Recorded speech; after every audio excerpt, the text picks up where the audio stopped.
Fala pessoal, beleza? Estamos começando em mais uma semana do nosso curso de Matemática 1, tá?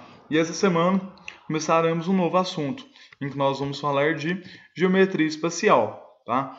Até o momento, quando a gente estava em geometria plana, nós trabalhamos com figuras bidimensionais. O que isso quer dizer? São figuras que têm apenas duas dimensões, no qual a gente chamava geralmente de comprimento e largura, tá? Então, por exemplo, um quadrado, certo? Ele era uma figura bidimensional, tá? Mas a partir de agora, nossas figuras elas vão ser tridimensionais, tá? Elas vão ser figuras 3D. Por quê? Elas vão ter um certo comprimento, tá? Uma certa altura, mas vai também ter aqui, ó, uma certa profundidade, tá? Então, a partir de agora, nós não vamos calcular apenas áreas, nós vamos calcular volumes também, beleza? Então, olha, para começar, vamos começar pela definição. O que são os poliedros? Tá?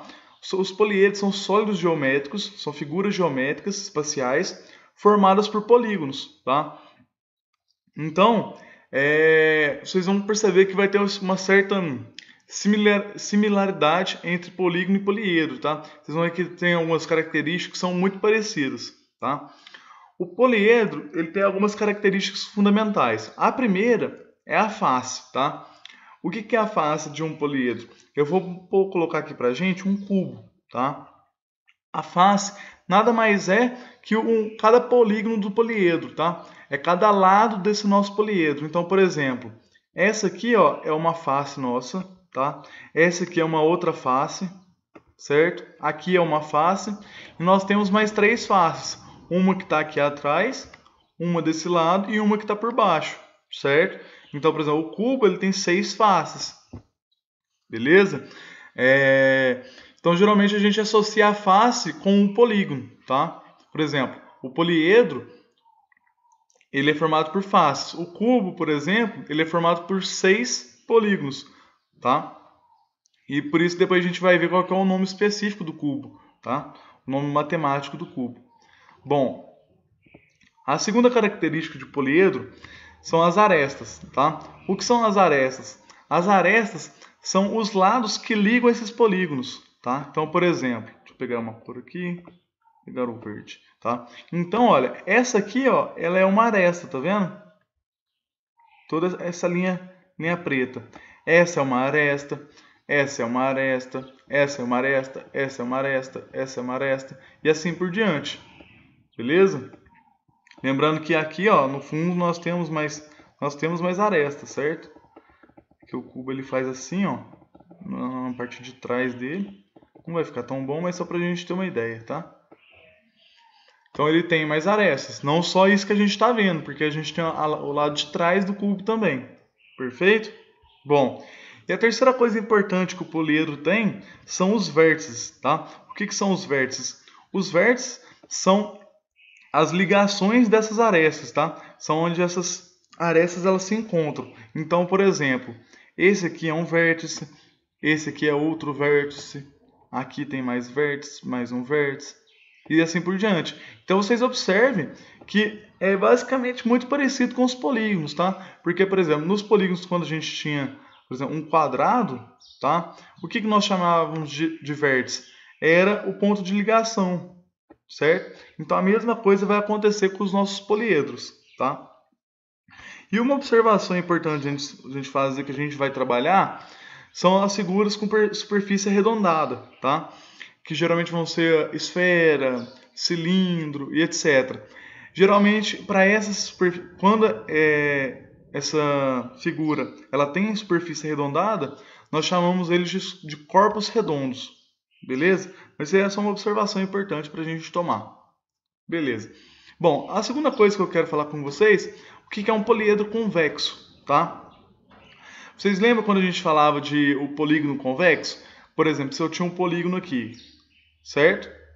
Se eu conseguisse traçar uma reta e essa reta sair e entrar no polígono, por exemplo, ele saiu aqui e entrou aqui, então esse polígono não é convexo, certo? Agora, por exemplo, se eu tenho um polígono aqui e eu consigo fazer que a reta entre e saia somente uma vez, então ele era considerado convexo, tá? No caso que independente de onde eu traçar a reta, olha, essa reta vai sair, entrar e sair, desculpa, apenas uma vez. Então, a definição para poliedro convexo vai ser praticamente a mesma coisa, tá? Então, observe, por exemplo, esse poliedro aqui, tá? Esse poliedro ele não é um poliedro convexo, certo? Porque, por exemplo, se você imaginar que eu estou tirando um ponto daqui e descer ele, ó, ele vai sair e entrar do nosso poliedro, tá? Eu sei que é um pouco difícil a visualização. Então, por exemplo, se eu olhar esse poliedro de frente, ele vai ficar assim para mim. Vocês concordam comigo? E aí, olha, quando eu traço essa minha reta, olha o que acontece. Ela começa lá dentro, ela sai, ela entra, ela entra e aqui ela vai sair, tá vendo? Então observe que ela vai sair e entrar mais de uma vez. Beleza? Então nesse caso, nós dizemos que esse poliedro não é convexo, tá? Agora, por exemplo, o cubo, como nós vimos anteriormente, aqui, vocês podem observar que independente de onde eu traço, por exemplo, uma reta, se ele entrar e sair aqui, por exemplo, ó, vai sair aqui, tá vendo? Essa reta sempre ela vai entrar apenas uma vez e sair apenas uma vez, tá? Nesse caso, esse aqui é um poliedro convexo, beleza? Bom, a terceira coisa que eu tenho para falar para vocês é a relação de Euler, tá? Quem foi Euler? Leonard Euler, ele foi um matemático muito importante no século XVIII, tá? Em que ele fez várias descobertas muito importantes para a matemática, tá? E a relação de Euler, ela é a seguinte, ela envolve o número de faces, arestas e vértices, tá? E a fórmula é a seguinte, o número de vértices mais o número de faces é igual ao número de arestas mais 2, tá? Uma observação importante é que essa fórmula, ela sempre funciona em poliedros convexos, tá? Já nos poliedros que não são convexos, vai depender. Às vezes vai funcionar, às vezes não. Mas nos poliedros convexos sempre vai dar certo. Beleza? Então, olha lá, funciona para todos os poliedros convexos e funciona para alguns poliedros côncavos, tá? Os côncavos são aqueles que não são convexos, tá? Então, por exemplo, vamos pegar o cubo, que nem nós estávamos vendo antes, tá? Bom, vamos, por exemplo, nós sabemos que o cubo ele tem 6 faces, certo? Nós temos que 3 aqui na frente e, por exemplo, se a gente descer aqui, ó, fazer uma projeção da parte de trás dele, peraí, só um minutinho. Aí.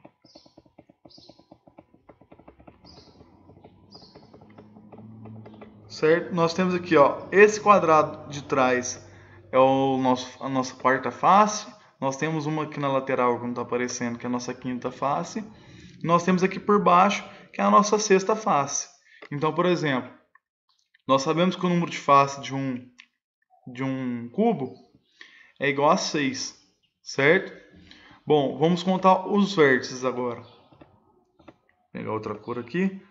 Certo? Então, aqui, ó, nós temos um vértice, 2 vértices, 3, 4, 5, 6, 7, 8. Perfeito? Então, nós temos 8 vértices, tá? Pela nossa formulinha aqui, nós deveríamos achar quantas arestas? Seria 8 mais 6, 14, menos 2, 12. Então, o número de arestas de um cubo é igual a 12, tá? Agora, vamos ver se a gente realmente vai conseguir achar 12 arestas, tá? Por exemplo, aqui na parte de cima tem 1, 2, 3, 4, certo?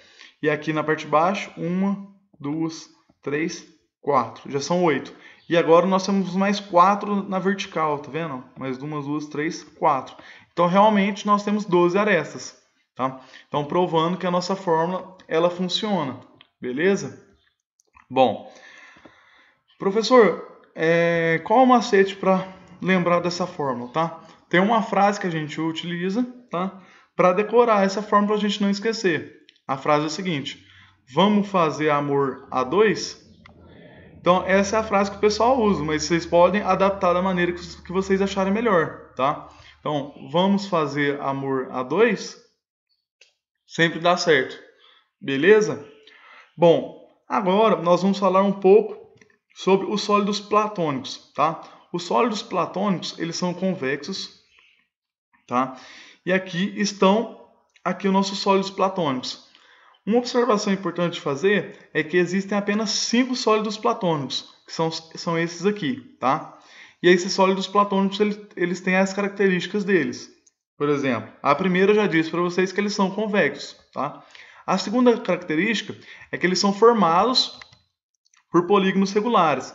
Então, olha, o tetraedro regular, que é um polígono de 4 lados, tetra, tá? Ele é formado por triângulos equiláteros, certo? A mesma coisa acontece com o octaedro regular. Ele é formado por triângulos equiláteros.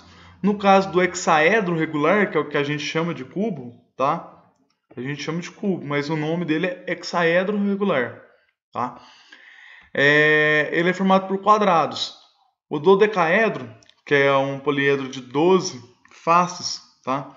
Ele tem pentágonos regulares, tá? E no caso do icosaedro, o ico significa aqui, ó, icosa, né? Icosa significa 20, tá? O icosaedro é formado por triângulos regulares também, tá?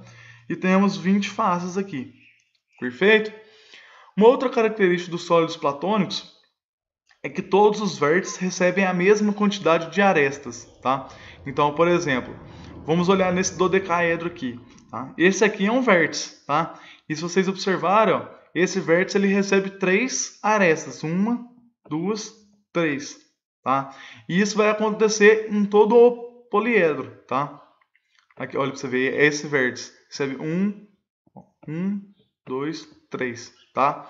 No caso, por exemplo, do octaedro, ele vai receber 4, tá? Por exemplo, vamos pegar esse vértice aqui, ó. 1, 2, 3, 4, certo? E esse aqui de cima também, ó.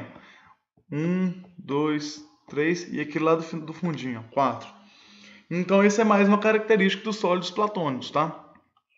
Outra característica é, por eles serem convexos, todos obedecem à relação de Euler, tá? Aquela relação que a gente viu de V mais F é igual a mais 2, todos eles vão satisfazer essa formulazinha aqui, tá? Por exemplo, o tetaedro, tá? Ele tem 4 faces, tá? Essa parte de baixo a gente pode chamar de base e mais 3 lados, então 4, tá?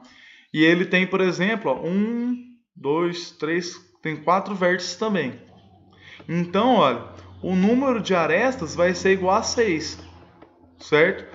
Porque 4 mais 4, 8, menos 2, 6. E se a gente contar, olha, 1, esse do finalzinho, 2, 3, 4, 5, 6. Então, todos eles obedecem à relação de Euler, beleza? E para finalizar, vamos fazer uma questãozinha aí, uma questãozinha do Enem, tá? A questão Enem 2017 PPL, que é a segunda aplicação. E a questão diz o seguinte: o hábito cristalino é um termo utilizado por mineralogistas para descrever a aparência típica de um cristal, em termos de tamanho e forma. A granada é um mineral cujo hábito cristalino é um poliedro com 30 arestas e 20 vértices. Então, ó, ele me falou aqui uma coisa interessante, ó, que é um poliedro com 30 arestas e 20 vértices, tá? O mineralogista construiu um modelo ilustrativo de um cristal de granada pela junção dos polígonos correspondentes às faces. Supondo que o poliedro ilustrativo de um cristal de granada é convexo, tá? Então aqui, ó, ele deu mais uma dica pra gente. O poliedro nosso é convexo. Então, a quantidade de faces utilizadas na montagem do modelo ilustrativo desse cristal é igual a... Então, olha, ele deu duas informações principais para a gente, tá? A primeira informação, ele falou que o nosso poliedro é convexo, tá? Convexo. E a segunda informação é que ele deu o número de arestas, tá? Em que, no caso, o número de arestas é igual a 30. e o número de vértices é igual a 20. Certo? E aí, o que a gente quer descobrir? A gente quer descobrir o número de faces, tá? Que ele pergunta, ó, então, a quantidade de faces utilizadas na montagem é igual a... Utilizando então a relação de Euler que nós temos que V mais F, que é o número de vértices mais o número de faces, é igual a mais 2. Certo? Bom, o número de vértices ele deu pra gente, que é 20. Tá? 20. O número de faces é o que a gente quer achar. O número de arestas é igual a 30 mais 2 da fórmula. Tá? Então, o número de faces vai ser igual a 30 mais 2, menos 20, tá? Então, ó, o nosso número de faces vai ser igual a 32 menos 20, que vai ser 12. Alternativa letra B. Beleza, galera?